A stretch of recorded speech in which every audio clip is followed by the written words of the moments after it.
Well, here we are, friends, for another exciting installment of Adult Bible Study. We're working through, still working through the life of Jesus.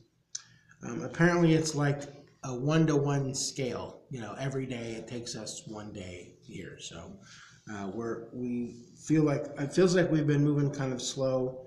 Maybe now that we're in a new year and there's a bunch of holidays behind us, maybe we'll be able to get some traction. So I believe that we are in the neighborhood of John 7.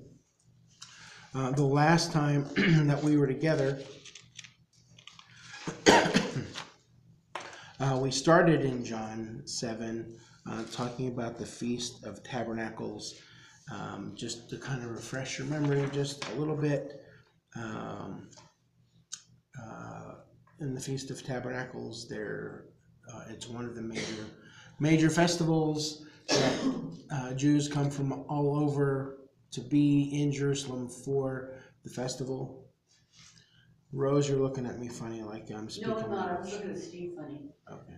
All right. All right. Big festival, Feast of Tabernacles. It's sort of a camping out week of celebrating, remembering the wandering in the wilderness. Everybody puts up a little booth, a shelter, a lean-to, whatever you want to call it, and they do some camping for a week. Jesus was suggested by his brothers that he should leave Galilee and go down to the Feast of Tabernacles. And he said, nope, I'm not going to go.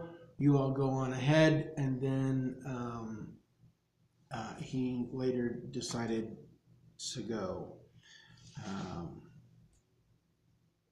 There are people looking for him. The Jewish leadership is getting very intense about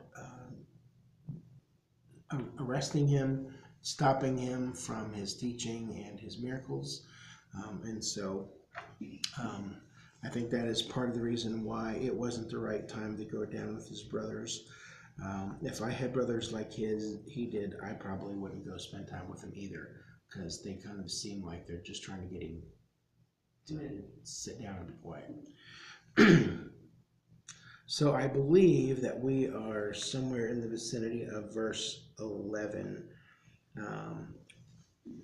The previous couple of verses really kind of show that the public opinion about Jesus is pretty divided.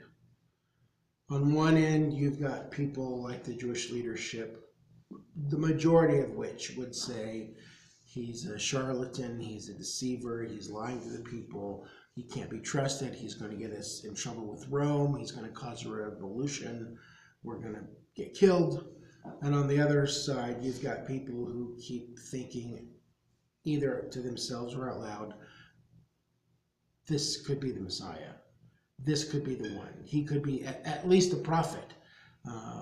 He's a really good man. He's a really great teacher. He performs incredible miracles. He has to be something special. This is not just any other rabbi. Very different opinions. As I think we said a couple weeks ago, we can probably relate, because our world for the last, I don't even know how long, at least 8 or 10 or 12 years politically has been that divided. He's the greatest thing in the world, or he is the worst spawn of Satan that ever has walked the earth. And you can pick that about any party or any politician, really, in the last decade or so. There doesn't seem to be any middle ground. And certainly here with Jesus, there is no middle ground.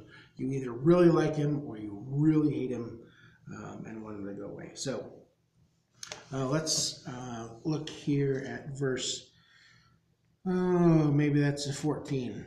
I don't know. Jesus teaches at the festival is what mine says. Not until halfway through the festival did Jesus go up to the temple courts and begin to teach. The Jews there were amazed and asked, how did this man get such learning without having been taught? Jesus answered, "My teaching is not my own. It comes from the one who sent me. Anyone who chooses to do the will of God will find out whether my teaching comes from God or whether I speak on my own. Whoever speaks on their own does so to gain personal glory, but he who seeks the glory of the one who sent him is a man of truth. There is nothing false about him. Has not Moses given you the law? Yet not one of you keeps the law. Why are you trying to kill me?" "You're demon-possessed," the crowd answered. "Who's trying to kill you?" Jesus said to them, "I did one miracle, and you were all amazed. Yet because Moses gave you circumcision, though actually it did not come from Moses but from the patriarchs, you circumcise a boy on the Sabbath. Now, if a boy can be circumcised on the Sabbath so that the law of Moses may not be broken, why are you angry with me for healing a man's whole body?